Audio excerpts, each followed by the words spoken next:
Արմեն Մանվելյան, Հայաքվե վարչության անդամ։ Դե ինչ որ կատարում է երկրում բոլորդ եք տեսնում, էլի։ Սա բացարձակ ահաբեկչություն է բնակչության նկատմամբ, ընդդիմության հատկապես նկատմամբ, հարձակումը թե եկեղեցու հանդեպ, թե ընդդիմադիր համայնքապետների, քաղաքապետների,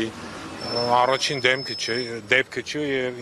ինձ հիմա պետք է չի զարմանալ, որ այս քաղաքական կուրսը իրենք շարունակելու են հատկապես մինչեւ ընտրություններ։ Ահաբեկելու համար մարդկանց։ Իրանց երկու ահաբեկչական, երկուսն ասեմ, աղբյուր ունեն, մեկը ներքին ահաբեկչություն, այսինքն վախեցնել, որպեսզի ընդդիմությունը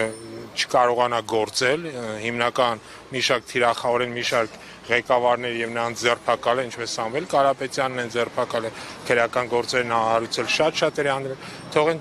փորձեն չեզոք հասնեն եկեղեցին, եւ կա նաեւ երկրորդ ահաբեկման հենց աղբյուրը, դա Ադրբեջանի եւ Թուրքիայի հետ իրենց համաձայնությունն է, որի միջոցով անդադ ահաբեկում են հնարավոր նոր պատերազմով։ Ահաբեկումը բերում է իրավիճակի թուլացման, բարոյալքման, վախի, իսկ վերահսկելը, փորձել կառավարել վախեցած եւ բարոյալքված մարդկանց իրենց համար շատ հեշտ է։ Սա այդ սերիան է եւ